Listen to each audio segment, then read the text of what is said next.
We are in SketchUp at the moment, and we're going to download a pool house from the extension warehouse. That way we can insert it into the Lixel CyberColor software.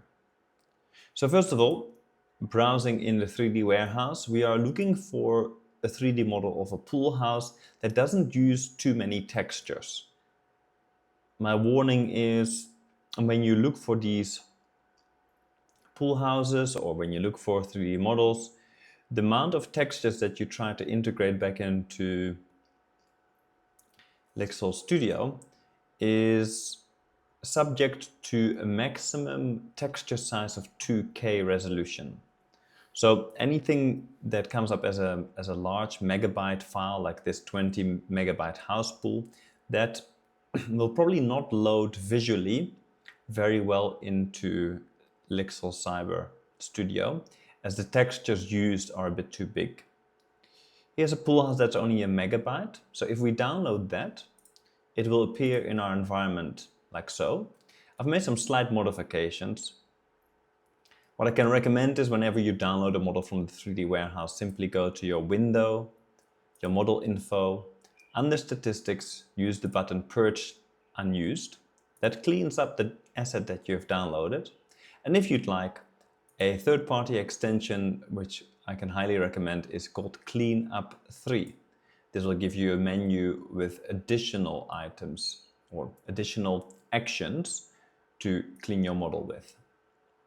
This might feel a little bit overwhelming at first, but if you simply hover over one of the options, it will give you a brief description on how it removes extra geometry.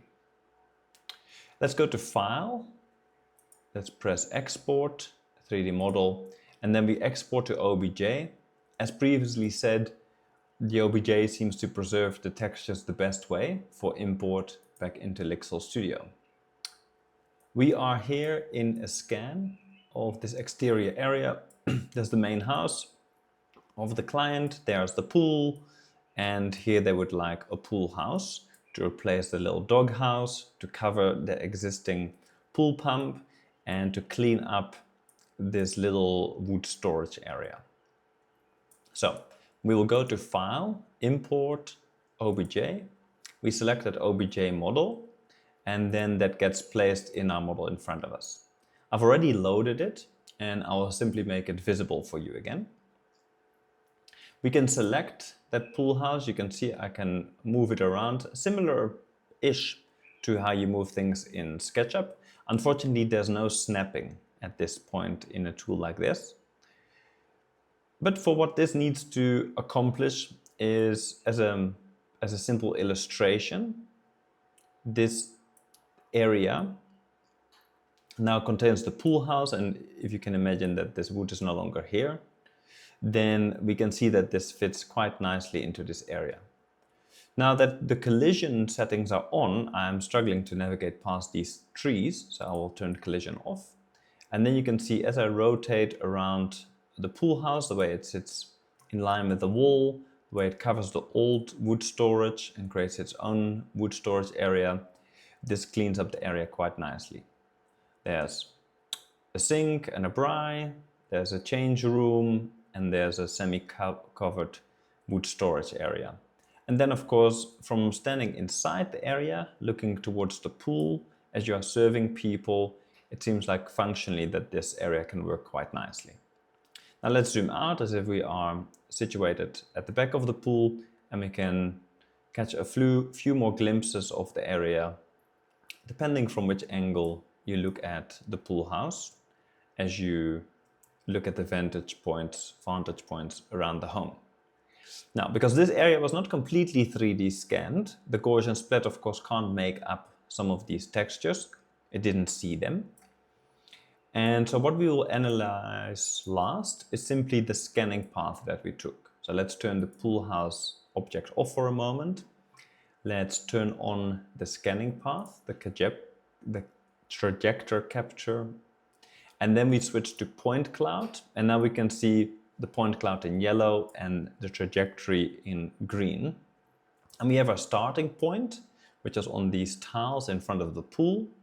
There are 3 areas that light up really, really bright, and that means that those areas were our data control points. So we had a control point at our start point, we had a control point here on this little wooden plank, and we had a control point here placed on the stone wall.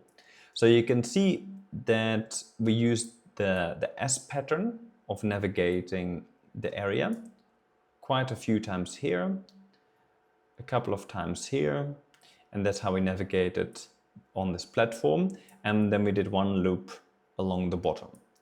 So this is the way that this data was captured. You can see there's a lot of data captured in the distance. The trees, even on the other side of the house, to some extent are captured as part of the point cloud. And that is because the K2 scanner can reach up to about 50 meters in distance.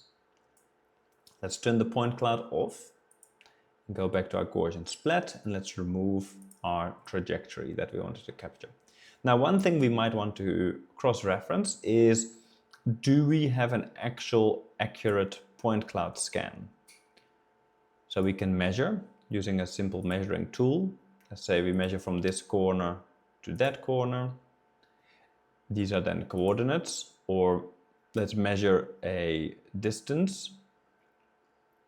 So let's measure from this point to that point across there, and that measures as 131 centimeters. So under our settings, we can also say we don't want to measure in meters, we want to measure in centimeters, or in imperial, we can measure in feet and inches. So now we can measure again, and then this is 135 centimeters. So if you had measured this with, let's say, a Stanley measuring tape, you can then check the accuracy of the actual model itself. So that would be a little exploration of how to integrate a SketchUp model in a Gaussian Splat.